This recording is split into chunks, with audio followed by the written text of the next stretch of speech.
আল্লাহর কথার কোনো গোয়া মাথা আমি কিছুই পাই না। মাথা কোনটা গোয়া কোনটা?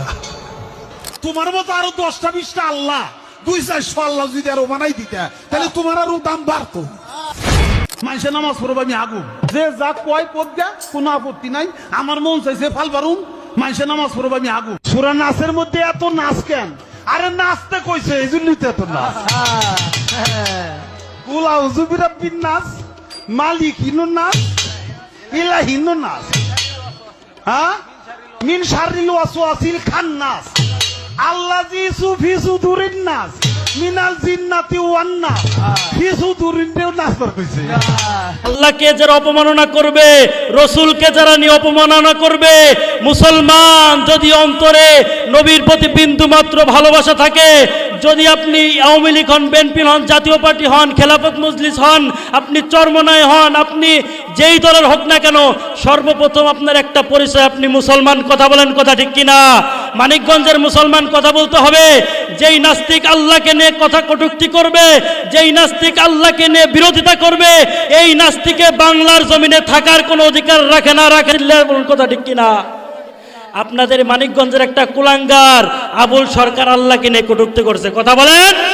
মুসলমান ইমানি যদি শক্তি সামান্য পর্যন্ত থাকতে আপনি কোন দল করেন আমার দেখার এটা বিষয় নয়, কিন্তু যে আল্লাহকে নিয়ে কথা বলবে, যে রসুলকে নিয়ে কটাক্ষ করবে, মুসলমান শরীরে মুসলমানের এক বিন্দু মাত্র রক্ত থাকা পর্যন্ত আমরা তাদেরকে ছাড় দিতে রাজি নাই। দুটা হাত তুলে বলুন কথা ঠিক কিনা? আল্লাহকে নিয়ে তুমি কটূক্তি করবা?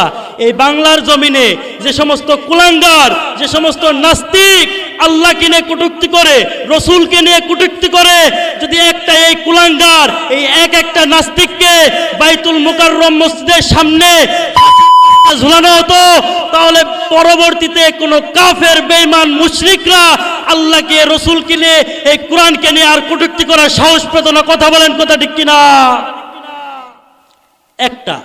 মাত্র একটা ফাঁসি যদি কোনো কুলাঙ্গারের এই বাইতুল মুকাররম জামে মসজিদের সামনে দেওয়া হতো, কোনো কাফের বেঈমানরা আল্লাহকে নিয়ে কটূক্তি করতে পারতো না। আপনি মুসলমান খেয়াল করে দেখছেন, সে আল্লাহকে নিয়ে বিরোধিতা করে। মুসলমান স্মরণ রাখতে হবে, ভিতরে ইমানি শক্তি রাখতে হবে। আপনি নামাজ 5 ওয়াক্ত পড়েন না, দ্যাটস এ ম্যাটার। আপনি জুমার নামাজ শুধু পড়েন, আপনি জুমার মুসল্লি, আপনার মাথায় আপনি লম্বা টুপি দেন, আপনি যেই টুপি পড়েন আমার কোনো দেখার বিষয় নাই।